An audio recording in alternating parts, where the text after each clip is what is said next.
Saatnya tiba ya Tuhan. Konsentrasikan pikiran kami. Biar hati kami fokus hanya untuk mendengar firman-Mu yang hidup. Karena firman-Mu adalah kompas bagi kehidupan kami. Firman-Mu itu yang mengarahkan perjalanan hidup kami menuju kepada hal kebenaran. Karena firman itu sendiri adalah Yesus. Terima kasih Tuhan, biarlah Kau urapi hamba-Mu, urapi kami semua, sehingga kami bisa menangkap firman Tuhan semaksimal mungkin, sebaik-baiknya mungkin. Terima kasih Tuhan, terima kasih. Sekali lagi sucikan hamba-Mu, dan biarlah hari ini kami diberkati oleh firman-Mu yang hidup. Dalam nama Yesus kami berdoa, kami mengucap syukur. Amin. Tema Jumat Agung ini adalah Yesus menggantikanku. Apa yang diganti, saudara? Ya, mari kita menyimak ya. Dalam Roma 3 ayat 23, karena semua orang telah berbuat dosa, tidak ada kecuali, semua berbuat dosa dan telah kehilangan kemuliaan Allah. Karena semua orang telah berbuat dosa. Dan kita tahu upah dosa itu maut, kematian kekal di neraka. Jadi kita perlu seorang juru selamat untuk menebus kita dari hukuman dosa kita. Menebus kita dari dosa kita. Jelas saudara, seorang juru selamat haruslah seorang yang tidak berdosa.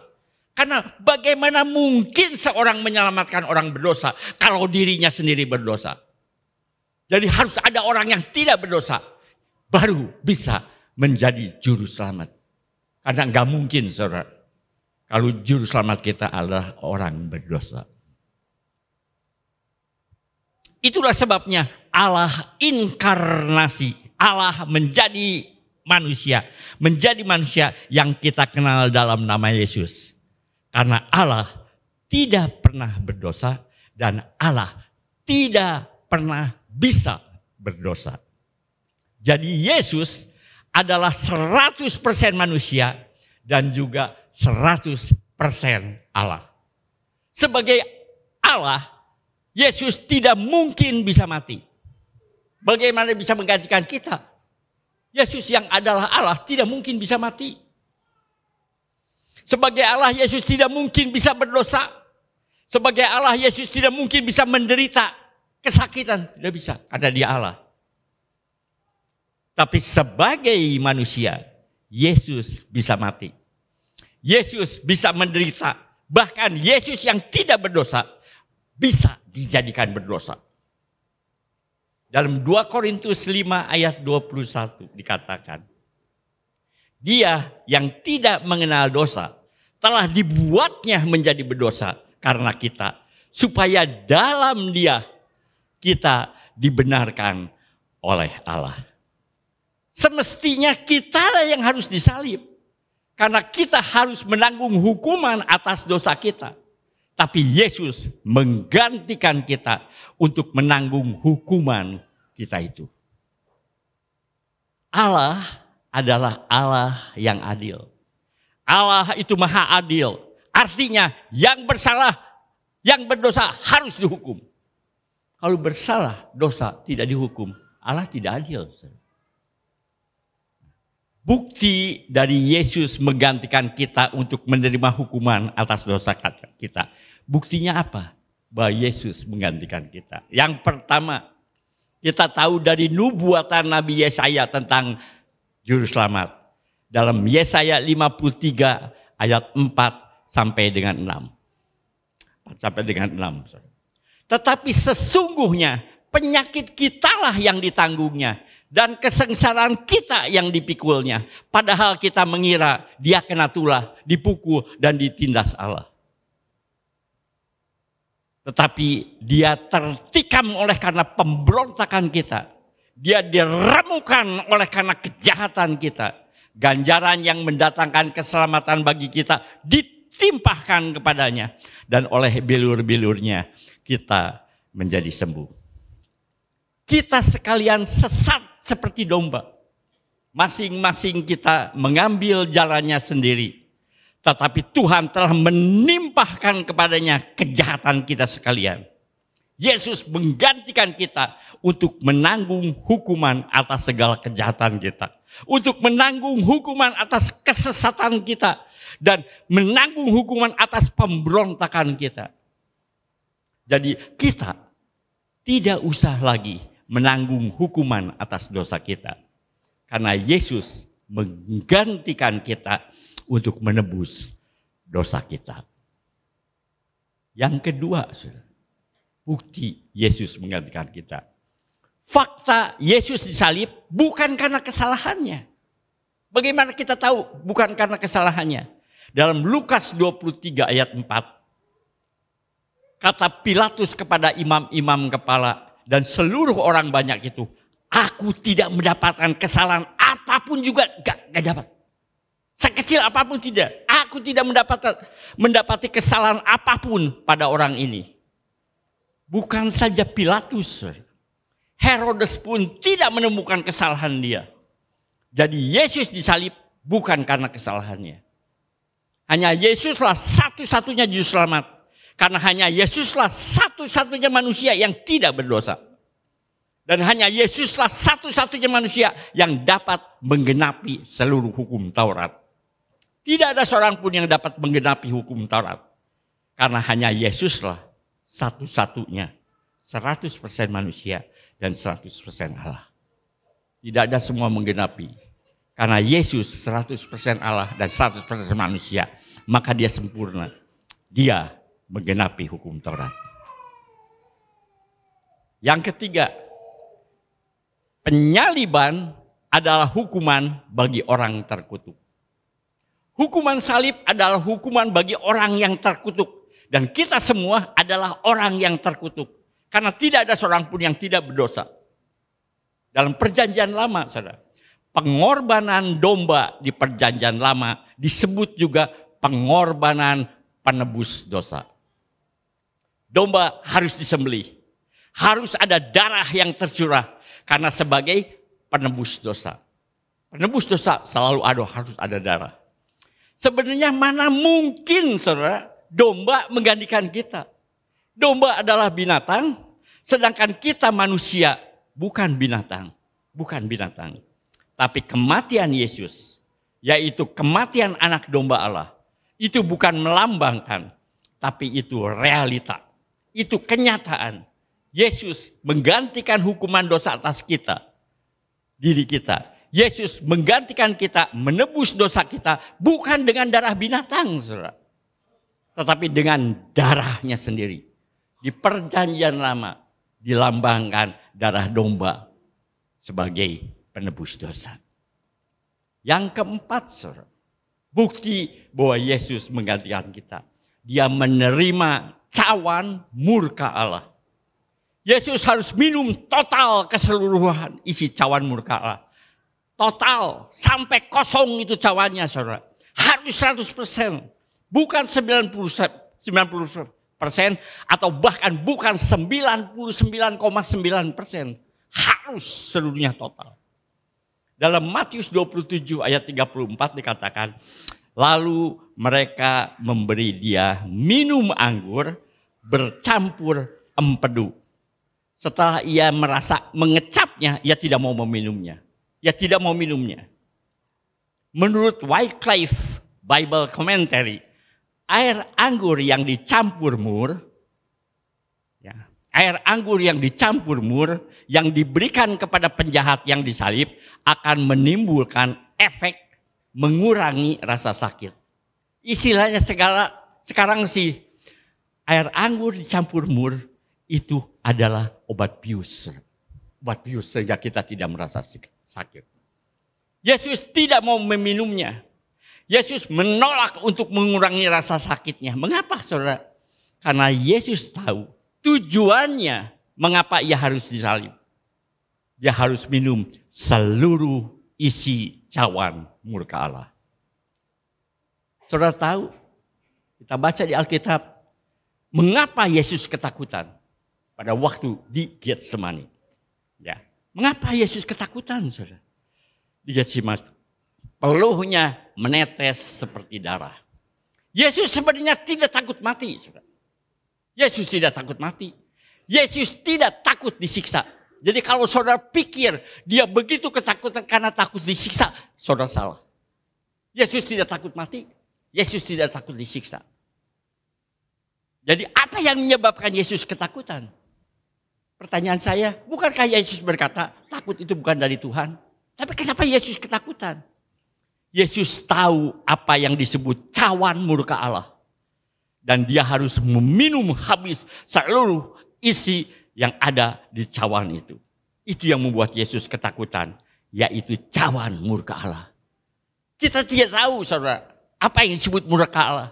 Tapi Yesus tahu sekali apa yang disebut murka Allah. Saya hanya ingat saudara, pada waktu Allah murka, tiba-tiba dunia terbelah, bumi terbelah. Orang-orang yang memberontak masuk ke dalam dan ditutup lagi.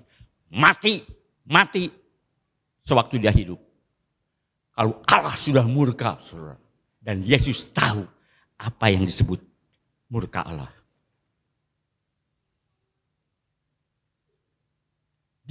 Yesus harus meminum habis seluruh isi yang ada dalam cawan murka itu.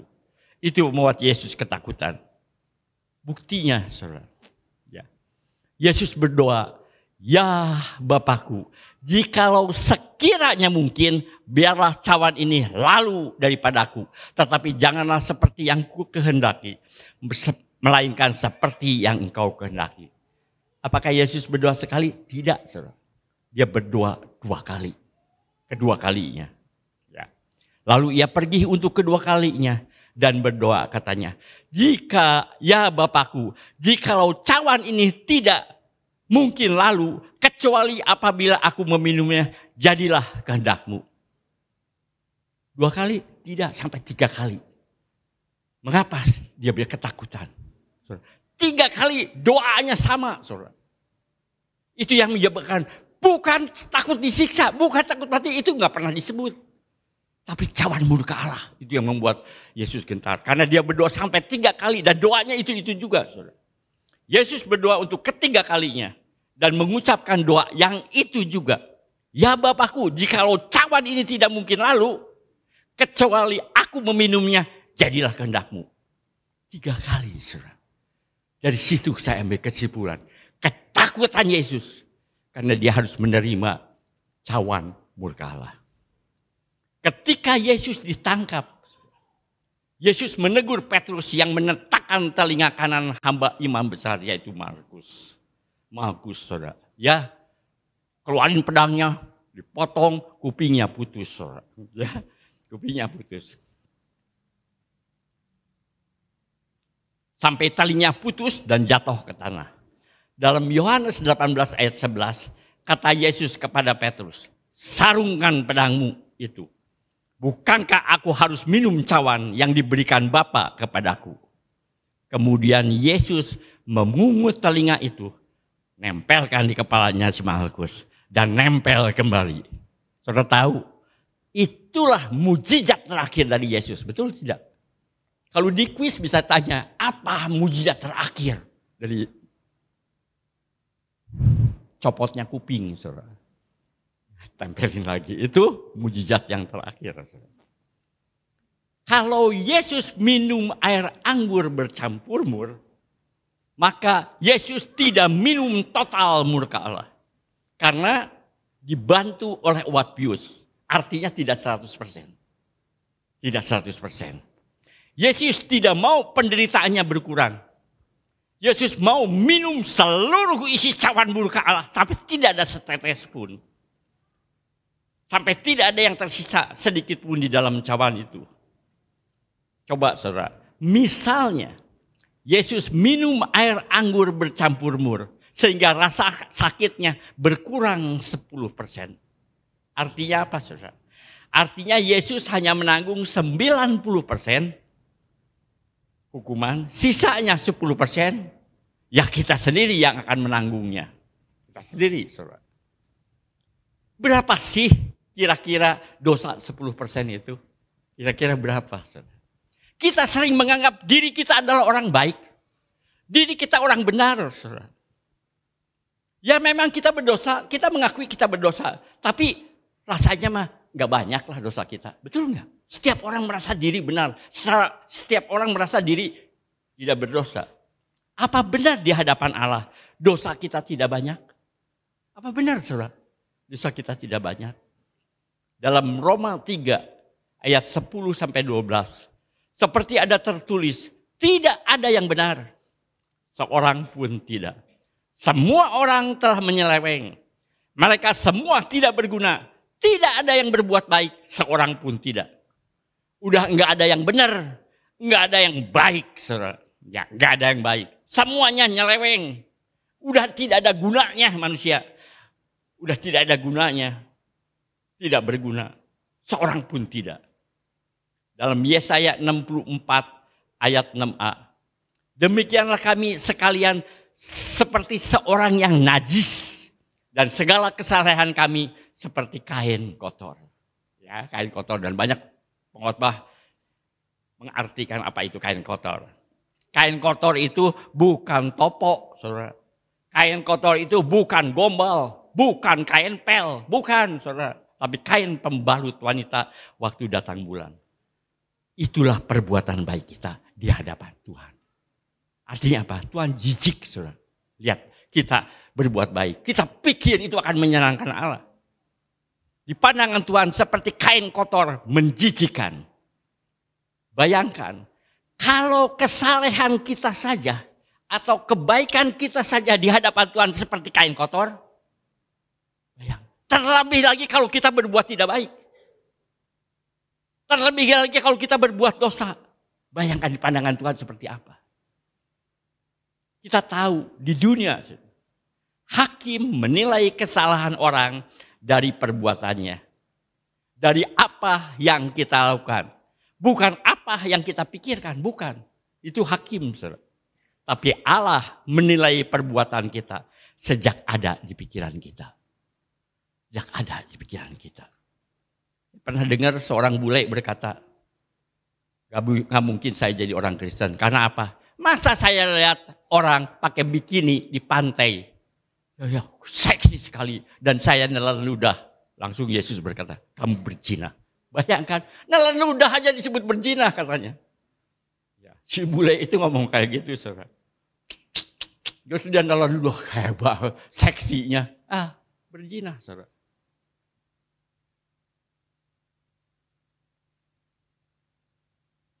Sekali lagi, tapi aku berkata kepadamu dalam Matius 5:28. Setiap orang yang memandang perempuan serta menginginkannya sudah berzina dengan dia dalam hatinya. Apa yang dimaksud dengan serta menginginkannya? Serta menginginkannya artinya di pikirannya sudah timbul nafsu berahi. Di pandangan Allah dia sudah berzina. Jadi berzina itu bukan melakukan perzinahan di pandangan Allah. Tapi membayangkan saja, memikirkan saja, ia sudah melakukan perzinahan. Bayangkan saudara, melayani Tuhan itu baik. Tapi kalau motivasinya miring, ingin dipuji, di pandangan Tuhan, dia berbuat dosa. Memberi persembahan itu baik. Tapi motivasinya ingin dilihat orang, bahwa dia memberikan besar. Itu juga sudah berdosa. Jadi Tuhan menilai kita sejak ada di pikiran kita. Motivasi kita, niat kita, pandangan kita. Tuhan lihat semuanya itu sejak ada di pikiran kita. Apakah saudara merasa saudara adalah orang yang suci? Apakah saudara pikir saudara tidak pernah melakukan dosa? Sejak di pikiran Allah sudah menilai. Allah sudah menilai. Saudara tahu kan 10 perintah Allah? Salah satu perintahnya adalah hormati ayah ibumu. Tapi bukankah kita di dalam hati kita juga suka jengkel, saudara? Tapi dalam hati kita sering berkata, si mama teh cerewet pisan. Kira-kira menghormati orang tua tidak, saudara? Bawel pisan si mama. Tuh, lihatin. Bagi Tuhan, kita sudah berdosa karena melanggar hukum Taurat. Melanggar 10 perintah Allah.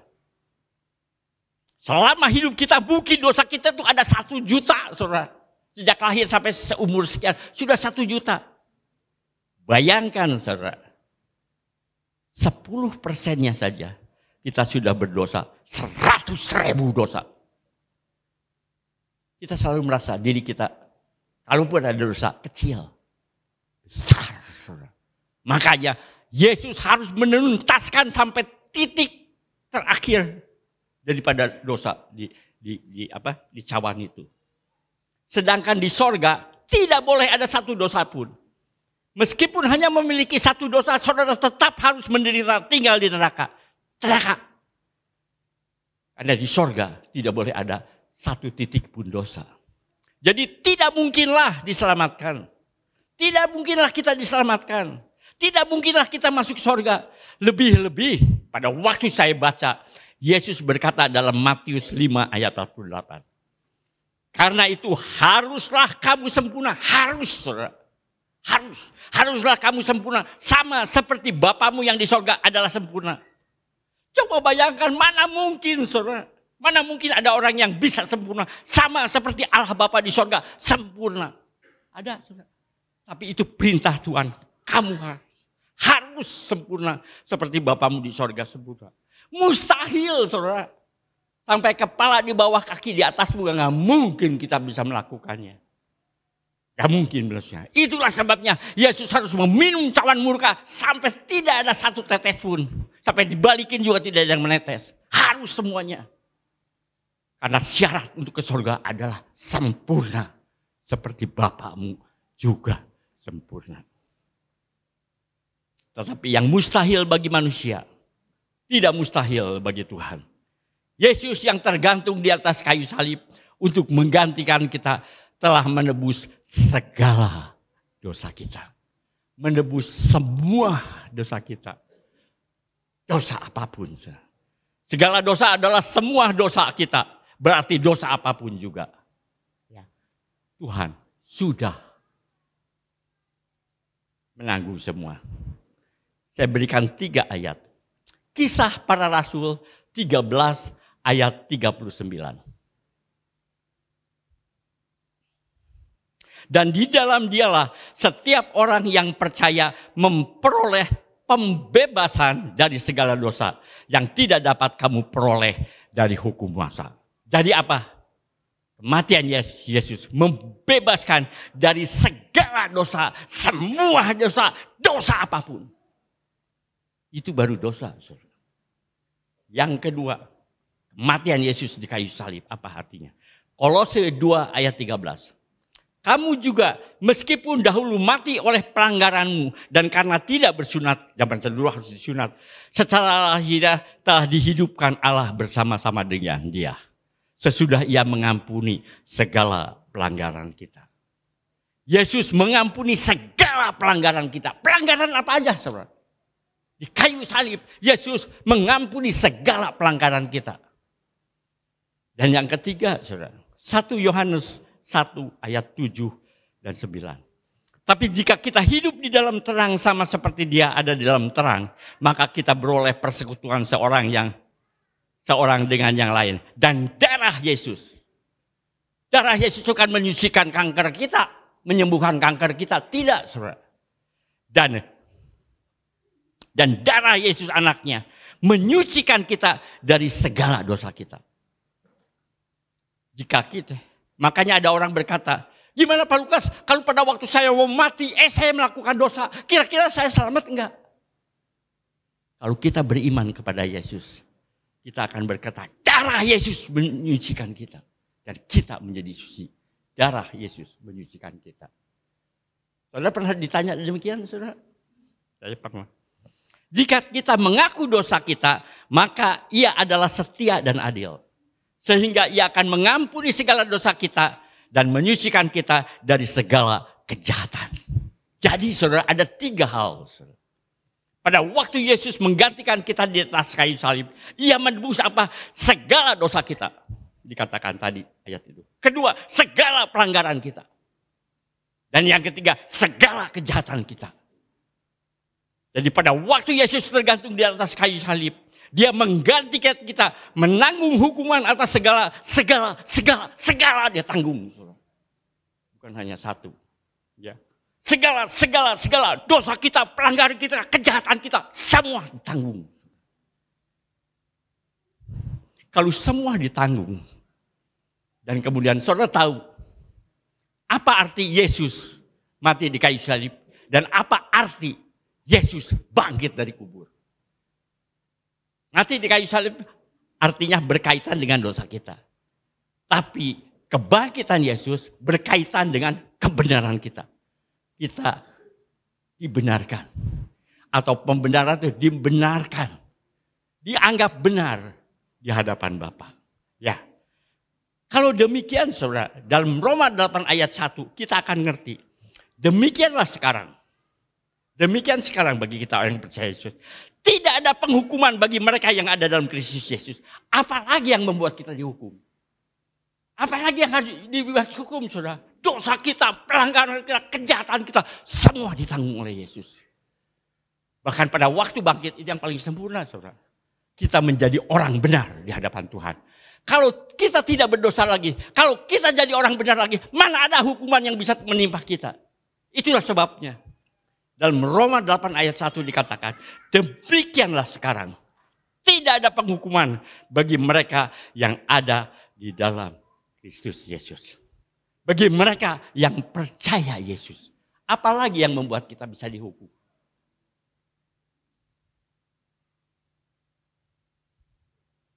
Apa arti tidak ada penghukuman lagi bagi kita? Artinya ada jaminan bagi kita.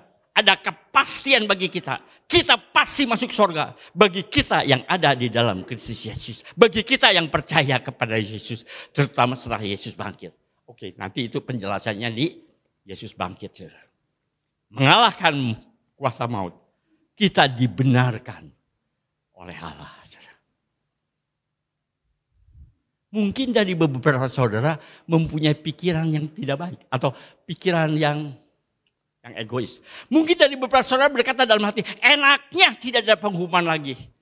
Karena penghukuman sudah ditanggung oleh Yesus Kristus. Jadi kita bisa melakukan apa saja yang kita sukai. Tidak ada hukuman. Artinya kita tetap masuk ke surga. Enaknya ya. Apa saudara berpikir demikian? Saudara? Kalau Yesus menebus hukuman atas dosa kita. Mati menderita di atas kayu salib. Maka niat kita bukan untuk hidup seenaknya saudara. Tapi bersyukur akan pengorbanan Yesus. Dan berniat untuk taat dan setia kepada Yesus seumur hidup kita. Bukan berniat untuk hidup seenaknya saudara. Kalau fokus saudara, kalau fokus hidup saudara adalah hidup seenaknya. Saya meragukan saudara. Apakah saudara sudah lahir baru? Sudah dilahirkan kembali atau tidak? Kalau pikirannya masih ke situ. Apakah saudara masih tetap bebek yang kalau lihat air langsung berenang ke sana kembali? Atau ayam yang begitu masuk ke dalam air langsung keluar karena ia bukan bebek lagi. Kita dilahirkan kembali. Ya, seorang anak kecil berkata, dulu saya bebek, sekarang saya ayam.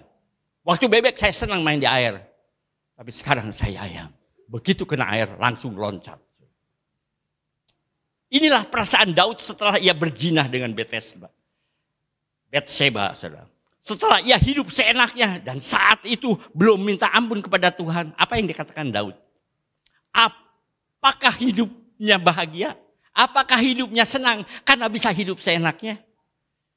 Dalam Mazmur 32 ayat 3 dan 4. Selama aku berdiam diri, tulang-tulangku menjadi lesu. Karena aku mengeluh sepanjang hari, mengeluh dari pagi sampai malam. Sebab siang malam tanganmu menekan aku dengan berat. Sum-sumku menjadi kering.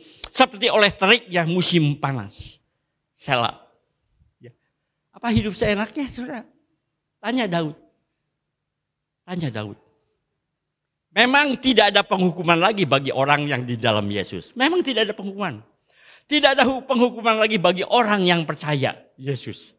Tapi bila orang itu tidak bertobat, memang orang itu tidak dihukum. Tapi orang itu akan dihajar Tuhan. Jangan pikir, kalau gak mau bertobat, enaknya saya pasti selamat. Kalau kamu tidak bertobat, dihajar Tuhan. Dalam Wahyu 3:19 dikatakan, barang siapa ku kasihi, kalau tidak dikasihi masa bodoh, Tuhan akan masa bodoh. Barang siapa ku kasihi, ia ku tegur dan ku hajar. Sebab itu relakan hatimu. Dengan kata-kata relakan hatimu artinya dahsyat, saudara, hajaran Tuhan. Relakan hatimu dan bertobatlah, kata Tuhan. Bertobatlah karena aku mengasihimu. Kasih Allah membuat Allah menghajar orang yang dikasihinya. Memang benar kita tidak akan dihukum karena Yesus telah menggantikan kita menerima hukuman atas kita. Tapi kita akan dihajar sampai jungkir balik, sampai mau mati rasanya. Sampai kita bertobat, sampai kapok. Jangan main-main dengan dosa. Tetapi saudara, meskipun kita berusaha agar kita tidak berdosa, tapi kita tetap masih bisa berdosa. Karena karena iblis di sekitar kita. Kita terbujuk, kita tertipu oleh si iblis. Meskipun kita sudah, bukan berjanji, bersumpah tidak akan mau berdosa. Tapi kita masih tetap bisa berdosa di dunia yang berdosa. Tapi kalau kita berdosa, kalau kita kejebak sama si iblis. 1 Yohanes 2 ayat 1-2. Anak-anakku, hal-hal ini kutuliskan kepada kamu supaya kamu jangan berbuat dosa. Jangan berbuat dosa. Namun, jika seorang berbuat dosa, kita mempunyai seorang pengantara pada Bapa, yaitu Yesus Kristus yang adil. Kristus yang adil. Dan ia adalah pendamaian untuk segala dosa kita. Dan bukan untuk dosa kita saja, tapi juga untuk dosa seluruh dunia. Yesus adalah pendamaian untuk segala dosa kita. Ia adalah pendamaian untuk segala dosa kita. Sekali lagi, untuk segala dosa kita. Saya sudah nyebut tadi, banyaknya dosa yang kita lakukan. Betapa besar anugerahnya. Betapa besar kasihnya. Apakah setelah kita menyadari anugerahnya, setelah kita menyadari kasihnya, kita mau hidup seenaknya? Tentu saja tidak, saudara. Tidak mungkin. Tidak mungkin. Kita bukan seperti orang dulu yang masih bebek, yang senang bermain di air. Kita sudah dijadikan, kita dilahirkan kembali. Kita lahir baru. Seperti ayam yang tidak senang air. Amin. Saya akan lanjutkan 3 hari lagi ya, Paskah. Apa bedanya kematian Yesus akibatnya buat kita dan kebangkitan Yesus? Ada 2 hal di dunia yang tidak pernah bisa dikalahkan. Pertama, dosa atau kejahatan. Bisa. Gak peduli teknologi begitu tinggi juga. Tetap saudara, kejahatan ada. Kematian, maut. Bagaimana mau canggihnya saudara. Tetap kematian ada. 2 itu. Dan 2 hal itu dibereskan oleh Yesus. Lewat kematiannya dan kebangkitannya. Jadi kita akan sambung khotbah ini saudara. Pada waktu kebangkitannya. Yaitu hari Paskah. Amin. Mari kita masuk ke dalam doa. Bapa kami yang ada di surga. Benar apa yang dikatakan orang seorang filsuf. Kesalahan terbesar dari manusia adalah tidak sadar. Tidak sadar apa yang sudah dilakukan oleh Yesus. Oleh karena itu biarlah lewat Jumat Agung dan Paskah kita sadar betapa 2 hal yang tidak bisa pernah diselesaikan oleh manusia. Bagaimanapun teknologinya yang begitu tinggi pun tetap tidak bisa diselesaikan. Tapi Yesus menyelesaikan dengan kematiannya dan kebangkitannya. Biarlah kita sadar betapa berharganya pengorbanan Yesus. Betapa berharganya kebangkitan Yesus. Sehingga kita dibebaskan dari segala dosa kita. Karena Yesus yang menanggungnya. Dan kita menjadi orang benar. Pembenaran dari Allah. Menjadi orang benar di hadapan Allah. Sehingga tidak ada penghukuman lagi bagi kita. Terima kasih Tuhan. Biarlah firman-Mu Kau meteraikan dalam hati kami. Memberi kekuatan bagi kami. Terima kasih Tuhan. Dalam nama Yesus Kristus kami berdoa. Amin.